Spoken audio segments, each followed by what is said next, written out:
नमस्कार, मैं हूं अनीशा दीक्षित आपके साथ और आप सबका स्वागत है हमारे इस खास शो डॉक्टर टॉक में। उम्र बढ़ने के साथ आंखों की समस्या लगभग हर शख्स को होती है, जिसमें कुछ समस्याएं कम होती हैं जिन्हें घरेलू इलाज से कंट्रोल किया जा सकता है, लेकिन कई समस्याएं ऐसी होती हैं जिन्हें तुरंत इलाज की जरूरत होती है। अगर इलाज समय से ना लिया जाए तो दिक्कत बहुत ज्यादा बढ़ जाती है। जरूरत है इन समस्याओं के प्रति और जागरूक होने की। आज हम अपने शो में आंखों की इन्हीं समस्याओं पर चर्चा करेंगे, जिसमें सबसे कॉमन मेडिकल कंडीशन है रिफ्रैक्टिव एरर्स और कैटरेक्ट्स।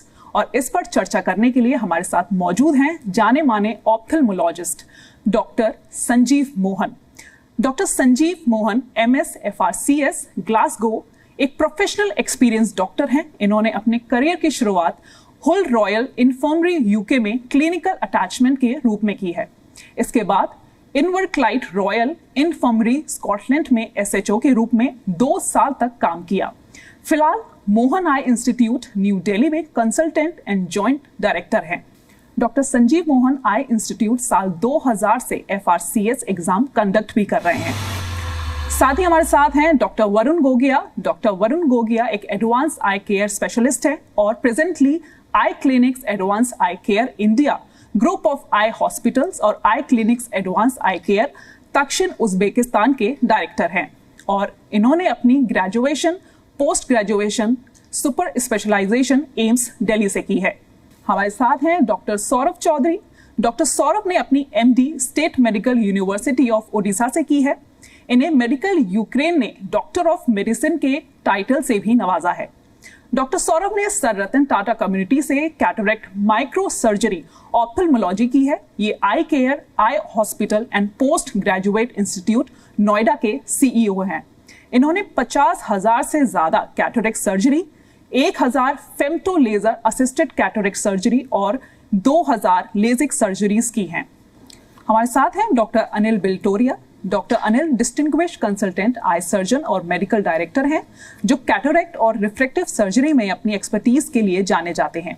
25 सालों से ज्यादा के एक्सपीरियंस के साथ डॉक्टर अनिल ने 50,000 से ज्यादा एडवांस कैटरेक्ट सर्जरी और hundreds of lasik laser procedure की हैं। ये दिल्ली में प्रगति आई सेंटर के फाउंडर एंड डायरेक्टर हैं। Doctor Biltoria Apollo hospital New Delhi में एसोसिएट कंसल्टेंट और मैक्स हॉस्पिटल पटपरगंज दिल्ली में एक्स सीनियर आई कंसल्टेंट भी रह चुके हैं। हमारे साथ हैं डॉक्टर अंचल गुप्ता। डॉक्टर अंचल कॉर्निया रिफ्रैक्टिव और कैटरेक्ट सर्जन हैं। ये नेत्रम आई फाउंडेशन की फाउंडर हैं और सोशल एंटरप्रेन्योर हैं। डॉक्टर अंचल ने नेत्रम आई इंस्टीट्यूट की स्थापना साउथ दिल्ली में की, जो 22 स्टेट्स के अंडर प्रिविलेज सेक्शन के लिए काम करता है। डॉक्टर अंचल को भारत सरकार की पहली book NGOs pursuing best practices में फीचर किया गया है। इन्हें Business World 40 under 40 health care disruptors 2022 में लिस्टेड किया गया है। आप सभी का बहुत बहुत स्वागत है हमारे इस खास शो में। डॉक्टर संजीव, सबसे पहला सवाल है मेरा आपसे, लेजिक कराने की आइडल एज क्या है? क्या ये 40 साल की उम्र के बाद किया जा सकता है? और साथ में आप ये भी बताएं ये कितना सेफ है? इसकी जो नॉर्मली हम लैसिक करते हैं वो नॉर्मली 22 साल की उम्र के बाद करते हैं और अप टू 40 इयर्स तक करते हैं, क्योंकि 22 साल से पहले करना मुनासिब नहीं है, क्योंकि बॉडी ग्रोथ के साथ साथ आईबॉल साइज का चेंज होता है, लेंथ में और नंबर भी वेरिएशन होता है। तो अक्सर जो हमने देखा है और जो पढ़ाई करी है, 22 साल की उम्र तक अक्सर नंबर थोड़ा स्टेबल हो जाता है, बट एक्सेप्शंस जरूर होते हैं। और 40 इयर्स के बाद हम इसलिए नहीं अलाउ करते क्योंकि ज्यादातर मरीज चाहते हैं कि हमें स्पेक्टिकल फ्री वर्ल्ड चाहिए, जो कि पॉसिबल नहीं है। 40 के बाद नॉर्मली रीडिंग ग्लासेस की जरूरत पड़ती है, जहाँ पे मसल्स थोड़ी वीक हो जाती है उम्र के हिसाब से, और रीडिंग ग्लासेस की जरूरत होती है। अगर हमने सारा पैरामीटर्स करते हुए भी ये देख लिया कि वो इंसान जो 40 से ऊपर है और कराना चाहता है, तो काउंसलिंग बहुत जरूरी है डॉक्टर के थ्रू, कि भी उसका दूर का नंबर तो हम हटा देंगे, लेकिन इमीडिएटली उसको रीडिंग ग्लासेस की जरूरत होगी, चाहे वो लैपटॉप वर्क हो, मोबाइल हो, पढ़ना लिखने का काम हो, ऑफिस वर्क हो। तो इसलिए मुनासिब नहीं होता 40 के बाद, अनलेस कोई पेशेंट आपको बोल रहा है कि नहीं डॉक्टर साहब हमें तो कराना है, हमें दूर का चश्मा हटाना है, पास के लिए हम तैयार हैं, तो उन केसेस में हम लोग करते हैं। डॉक्टर वरुण, आपसे जानना चाहेंगे, चश्मा हटाना या यूं कहें नंबर ग्लासेस हटाने के लिए लेटेस्ट टेक्निक क्या है? चश्मा हटाने की बहुत सारी टेक्निक्स अवेलेबल हैं। पेशेंट टू पेशेंट वेरी करता है कि उसके लिए क्या बेस्ट है।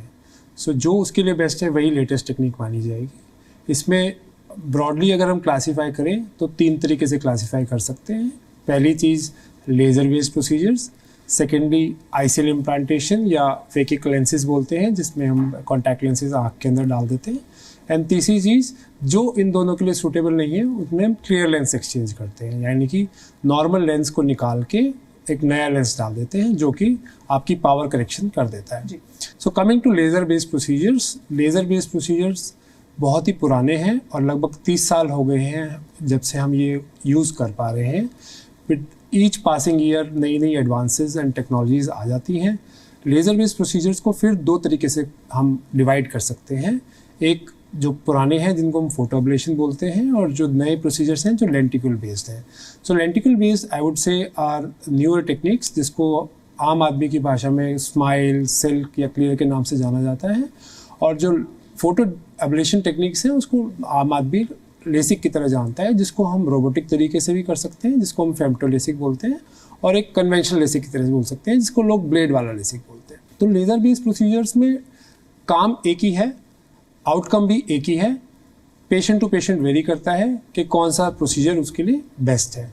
लेज़र बेस्ड टेक्नोलॉजी में मैं कहूँगा आजकल फ्लैपलेस या जिसमें बिना फ्लैप किए, या जिसको हम सरफेस एब्लेशन बोलते हैं, ये भी एक लेटेस्ट टेक्निक है। ऑल्दो कुछ केसेस में ही हम लोग ये कर सकते हैं, बट लॉन्ग टर्म सेफ्टी के हिसाब से देखें तो flapless surgeries are the best. Doctor Saurabh, आपसे जानना चाहेंगे, कैटरेक्ट क्या होता है और इसके सिम्टम्स क्या होते हैं?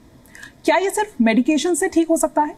कैटरैक्ट या सफ़ेद मोतिया हमारे आंख के अंदर जो क्लियर लेंस होता है, जो सारी लाइट फोकस करता है पीछे रेटिना पे, उसके अंदर जब सफ़ेदी आ जाती है तो उसको हम कैटरैक्ट या सफ़ेद मोतिया कहते हैं। सफ़ेद मोतिया बीमारी नहीं है, सफ़ेद मोतिया एक एज रिलेटेड चेंज है। जब हम कहते हैं एज रिलेटेड चेंज, मतलब ये सबको होना है, जैसे बाल सफ़ेद होने हैं वैसे सबको सफ़ेद मोतिया भी आना है। जो सफ़ेद मोतिया है, जब सफ़ेद मोतिया आएगा तो हमें धुंधला दिखाई देने लगेगा। जो हम काम कर सकते थे पहले वो करने में दिक्कत होगी। ड्राइविंग में स्पेशली काफ़ी लोग बोलते हैं, जो चंद्रमा है उसको वो बोलते हैं कि डबल ट्रिपल दिखाई दे रहे हैं। इसके अलावा शक्लें नहीं पहचानी जाती, टीवी के नीचे स्क्रॉल नहीं पढ़ पाते, ड्राइविंग के टाइम होर्डिंग्स नहीं पढ़ पाते, आगे नंबर प्लेट्स नहीं पढ़ पाते हैं। सो जब ये तकलीफ़ें आती हैं पेशेंट को, हम तभी ऑपरेशन की बात करते हैं। ऑपरेशन एक सिंपल सर्जरी है। मैं सिंपल तो नहीं कहूँगा, मैं कहूँगा बहुत एडवांस सर्जरी है, बहुत स्किल्ड सर्जरी है। सो जो आई ड्रॉप्स हैं, जिस चीज़ का सर्जिकली इलाज होता है और जिसका मेडिकली इलाज नहीं होता, उसके 1000 इलाज होते हैं।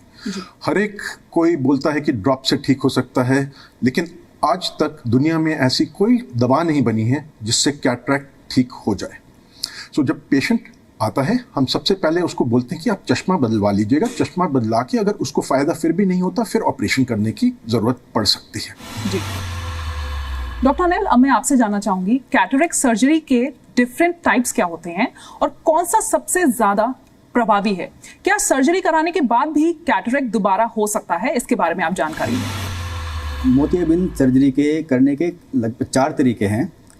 जो सबसे पहला मेथड है उसको हम कहते हैं ECCE, extra capsular cataract extraction.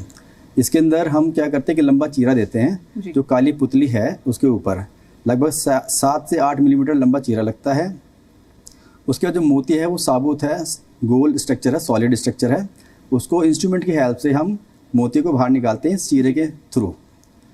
Next step होता है कि जो लेंस है, हम लेंस इस चीरे के थ्रू आँख के अंदर लगा देते हैं, बैग में फिट कर देते हैं। अब इसके बाद लास्ट ऑप्शन बचता है, क्योंकि हमने लंबा चीरा लगाया है तो आँख ओपन है, हम इसको ऐसे छोड़ नहीं सकते। इसके लिए इसमें हमें लगाने पड़ते हैं टाँके, 6 से 7 टाँके लगाए जाते हैं। ये प्रोसीजर हो गया, इसको हम कहते हैं ECC। इससे जो बेटर टेक्निक है वो है नंबर 2 टेक्निक, उसको बोलते हैं हम SICS, small incision cataract surgery. इसके अंदर भी दोनों लगभग एक सेम है। लंबा चीरा लगाया जाता है, मोतियाँ निकाल के अंदर से सफाई करके लेंस इम्प्लांट किया जाता है। लेकिन एक फ़र्क है दोनों में, इसमें टाँके नहीं लगाए जाते हैं, क्योंकि जो हम चीरा लगाते हैं वो स्पेशल तरीके से लगाते हैं, जो सेल्फ सीलिंग होता है, अपने आप ही सील हो जाता है। इसके बाद जो नंबर 3 टेक्निक है उसको हम कहते हैं फेको इमल्सिफिकेशन या फेको विधि शॉर्ट में। ये सबसे नई टेक्निक है, सबसे ज़्यादा ऑपरेशन इसी टेक्निक से किए जाते हैं।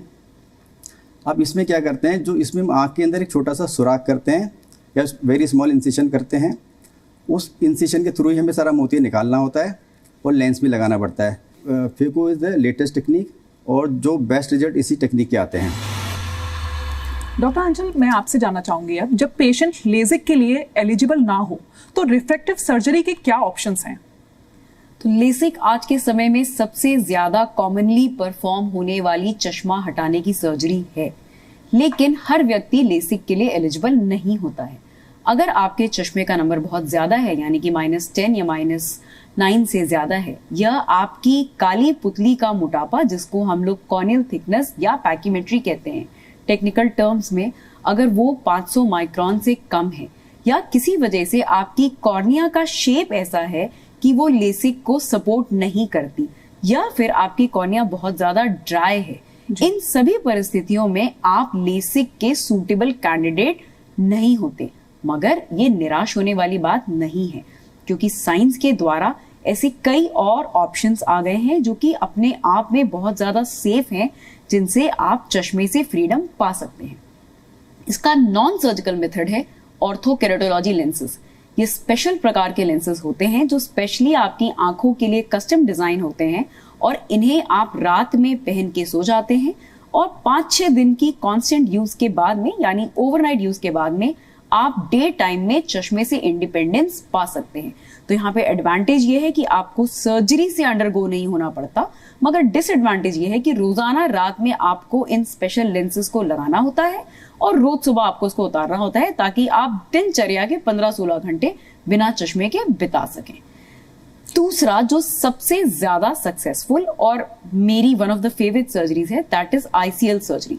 क्योंकि ICL सर्जरी में हम आपकी कॉर्निया के साथ कोई छेड़छाड़ नहीं कर रहे, यानी हम आपके आंख के नेचुरल स्ट्रक्चर को अनडिस्टर्ब छोड़ रहे हैं, और एक स्पेशली कस्टम डिजाइंड लेंस, जिसको हमारी लैंग्वेज में इंट्राऑक्यूलर कोलैमर लेंस कहते हैं, लेकिन आप लोगों की अंडरस्टैंडिंग के लिए एक स्पेशल कॉन्टैक्ट लेंस जिसको हम आंख के अंदर इम्प्लांट कर देते हैं। इस लेंस को आंख के नेचुरल लेंस के ऊपर प्लेस कर दिया जाता है, और ये स्पेशली आपकी आंखों के हिसाब से डिजाइन होता है और जिंदगी भर आपकी आंखों में नेचुरल लेंस के ऊपर बैठा रहता है, चश्मे से फ्रीडम दिलाने के लिए। तो yes, in today's time, with the help of science and technology, there are so many ways which can give you freedom from glasses. बिल्कुल, कई सारे आजकल नई टेक्निक्स हैं जो ग्लासेस से लोगों को फ्री कर सकती हैं। डॉक्टर संजीव, अब मैं आपसे जानना चाहूंगी, लेजिक कराने के लिए सही कैंडिडेट कौन है? जब हम पेशेंट को सिलेक्ट करते हैं, डॉक्टर्स के कुछ गाइडलाइंस होते हैं। उस गाइडलाइन में हमें ये देखना होता है उम्र, पर्दा उसका कि पर्दा सही है यानी पुतली फैला के, तीसरी बात कि उसका नंबर स्टेबल है या नहीं। अगर पेशेंट पहली बार आपके पास आए तो हमें इमीडिएटली लैसिक पे नहीं जंप करना चाहिए, अनलेस पेशेंट की हिस्ट्री बहुत स्ट्रांग है कि उसका नंबर स्टेबल है। नहीं तो 2-6 मंथ्स इंटरवल के बाद उसको चेकअप किया जाए, और अगर नंबर स्टेबल है तो हम उसको कर सकते हैं। इसके 2 टेस्ट होते हैं पूरे वर्ल्ड में, जिससे हम पेंटाकैम बोलते हैं, जिसमें हम काली पुतली जिसको हम लेजर करते हैं उसकी एक कर्वेचर को हम देखते हैं और उसकी थिकनेस को। अगर ये 2 टेस्ट हो गए तो वो आइडियल कैंडिडेट है लेजर के लिए। दूसरी बात, पेशेंट को कोई पैथोलॉजी या कोई डिजीज नहीं होनी चाहिए काली पुतली की, या किसी टाइप की डायबिटीज, या पर्दों पे कोई असर नहीं होना चाहिए, बिकॉज जो भी नजर बनती है वो पर्दों पे बनती है। रोशनी की किरणें काली पुतली के थ्रू जाके पर्दों पे पड़ती है, तो अगर पर्दा खराब है तो लेजर करने का कोई फायदा नहीं। तो हमें ये देखना है, ये ध्यान रखना है कि पेशेंट को कोई बीमारी नहीं है, ना काली पुतली की कोई बीमारी, ना शुगर की बीमारी, और शुगर का कोई असर डायबिटीज पर्दे पे ना हो।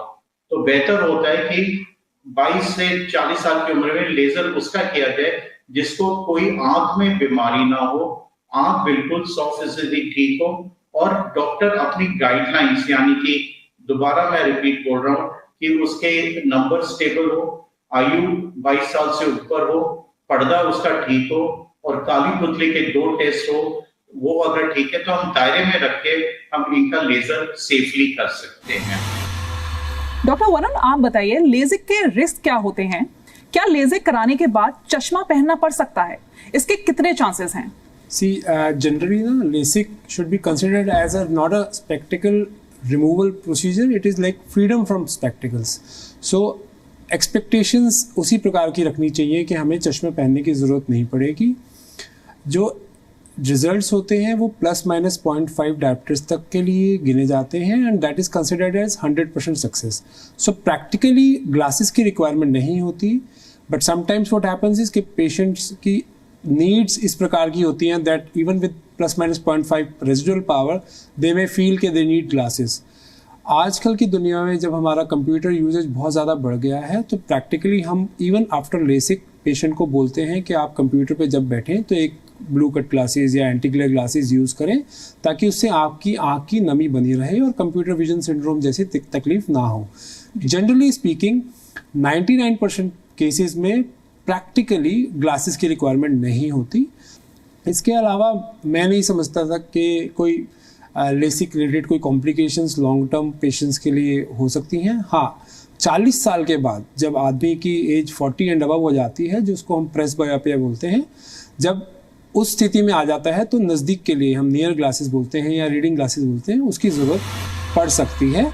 नियर ग्लासेस में भी रिक्वायर्ड, बट डिस्टेंस के लिए आई थिंक 99.5 to 99.9% ग्लासेस की रिक्वायरमेंट एज सच नहीं होती. डॉक्टर सौरभ, आप बताइए फेम्टो लेजर कैटरेक्ट का इलाज कैसे करता है और ये कितना सेफ है? फेम्टो कैटरेक्ट या रोबोटिक सर्जरी ये है जिसके अंदर जो इनिशियल स्टेप्स हैं, अबाउट 70% ऑफ द प्रोसीजर जो है वो एक कंप्यूटर बेस्ड लेज़र करता है. इसके अंदर एज डॉक्टर्स हम फीड इन करते हैं डेटा जो हमें चाहिए और कंप्यूटर आंख का एक 3D मॉडल बनाता है, OCT बेस्ड या और शेमफ्लो बेस्ड भी बना सकते हैं, but most of the companies OCT based होती हैं. जो OCT बेस्ड ये 3D मॉडल बनता है, उसके ऊपर जो डॉक्टर ने अपनी इंस्ट्रक्शंस दी हैं वो उसके ऊपर ट्रीट होती हैं. इसमें डॉक्टर का खास रोल नहीं होता है, सिर्फ हमारे को फुट पेडल दबाना होता है और स्क्रीन के अंदर एंट्रीज करनी होती हैं. फेम्टो कैटरेक्ट का एडवांटेज ये है कि जो इंसिजन बनती है वो लेज़र से बनाई है, तो वो ज़्यादा फेको इमल्सिफिकेशन की उसमें तुलना में वो ज़्यादा सिक्योर होती है. उसके अंदर लीकेज की चांसेस कम होती हैं और इन्फेक्शन की चांसेस और कम होती हैं. जैसे बताया गया कि एस्टिग्मेटिज्म मतलब सिलेंड्रिकल नंबर भी कम आ सकता है.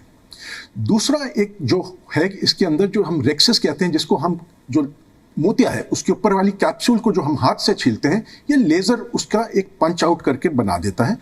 वो एकदम सर्कुलर होता है और लेंस को बिठाने के लिए उसकी एग्जैक्ट पोजीशन रखने के लिए बहुत बेहतर होता है as compare to phaco emulsification या ECC.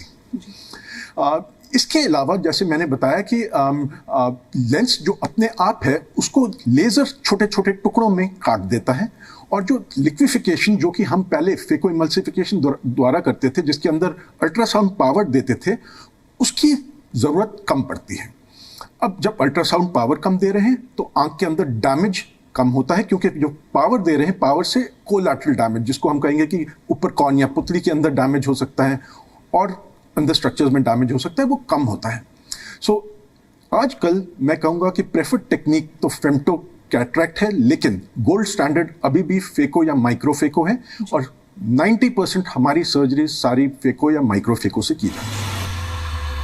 डॉक्टर अनिल, मैं आपसे जानना चाहूंगी अब कैटरेक्ट सर्जरी के बाद कितने टाइप्स के लेंस अवेलेबल हैं और कौन सा सबसे ज्यादा अच्छा है? देखिए, मोतियाबिंद के ऑपरेशन में लगभग 4 तरह के लेंस है, ग्रॉसली देखा जाए तो, जो हम यूज़ करते हैं. जो सबसे पहला लेंस है उसको हम बोलते हैं मोनोफोकल लेंस.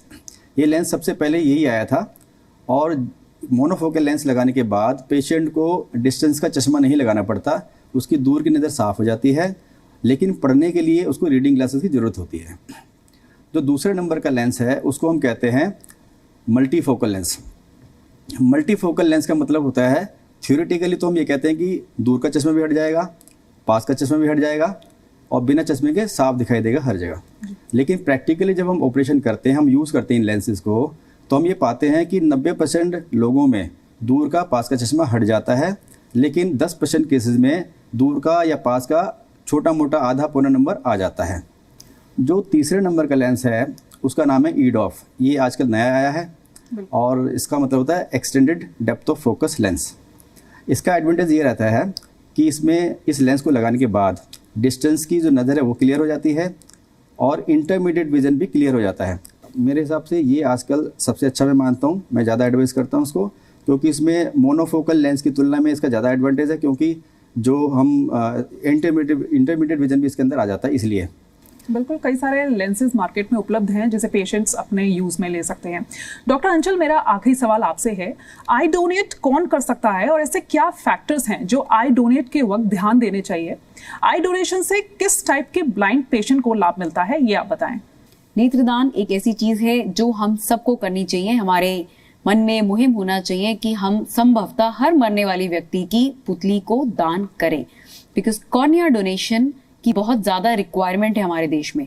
लगभग 10 से 11 लाख लोग इस दुनिया को इस वजह से नहीं देख पाते क्योंकि उनकी काली पुतली जो है वो डैमेज्ड है, और आज के समय में इसका ऑपरेशन काफी आसानी से तो नहीं मगर हाँ काफी अच्छे से किया जा सकता है, और ये सारे लोग जो कि कॉर्नियल ब्लाइंडनेस की वजह से ब्लाइंड है दुनिया को दोबारा देख सकते हैं। तो कॉर्निया डोनेशन हर व्यक्ति मृत्यु के बाद कर सकता है। हमारे देश में इसके लिए कोई स्ट्रिक्ट या स्ट्रिंजेंट लॉज नहीं है। Almost everybody can donate cornea. सिर्फ वो लोग जिनकी मृत्यु यदि HIV, hepatitis B, hepatitis C, किसी और प्रकार का हेपेटाइटिस, सेप्टिसीमिया, ब्रेन के कोई इन्फेक्शन जैसे मेनिंजाइटिस, एनसेफेलाइटिस, ट्यूबरकुलोसिस या कुछ और वायरल बीमारियां जैसे कि रुबेला हो गई या कुछ और घातक वायरसेस होते हैं या कोई अननोन ब्रेन डिजीज हुई, इन वजह से मरे हैं, सिर्फ इन केसेस में कॉर्निया डोनेशन को अवॉइड करते हैं। बट इवन देन ऐसे केसेस में भी जो कॉर्निया है वो किसी और की आंख में लगाई नहीं जाएगी मगर एकेडमिक पर्पस से बाकी सर्जन्स को ट्रेन करने के लिए यूज हो सकती है। इसलिए कुल मिलाकर के लगभग हर कोई कॉर्निया को डोनेट कर सकता है। कॉर्निया जो डोनेशन में आती है इसको इस्तेमाल किया जाता है कॉर्नियल ब्लाइंड लोगों के लिए। अक्सर लोग ये सोचते हैं कि आंख का कोई भी हिस्सा डैमेज है तो पूरी आई ट्रांसप्लांट हो सकती है। ऐसा नहीं होता है। ये समझना बहुत जरूरी है कि आज के समय में पूरी आई ट्रांसप्लांट नहीं हो सकती, लेकिन जिन लोगों की काली पुतली या कॉर्निया खराब है उन लोगों को डोनेशन में मिली हुई कॉर्निया को हम लोग रिट्रीव करके सर्जिकली रिक्वायर्ड इंसान यानी मरीज की आंख में इम्प्लांट कर सकते हैं। तो यानी कि एक मृतक के बदौलत 2 लोग रोशनी को पा सकते हैं। आज के समय में हम लोग लैमेलर कॉर्नियल सर्जरी करते हैं जिसमें एक कॉर्निया यानी कि हमारी एक आंख की काली पुतली 2 लोगों को लगाई जा सकती है, यानी कि एक मृतक के द्वारा हम धरती पे 4 लोगों को रोशनी प्रदान कर सकते हैं। इसलिए मैं चाहूंगी कि आप सब इस बात को अपने मन में ठाने कि हमारे प्रियजनों में किसी की भी मृत्यु हो तो 1919 पे फोन करें और कॉर्निया डोनेशन की इस मुहिम को बहुत आगे ले जा सके। बिल्कुल डॉक्टर अंचल, आपने काफी अहम जानकारी दी कि आई डोनेशन कितना अहम रोल प्ले करती है। आप सभी डॉक्टर्स का बहुत बहुत धन्यवाद। बहुत जरूरी जानकारियां आपने हमारे दर्शकों को दी। उम्मीद है इस डिजिटल एरा में ये जानकारी आपको काफी काम आएगी। आज के लिए इतना ही। बस आप रखें अपनी आंखों का ख्याल। धन्यवाद।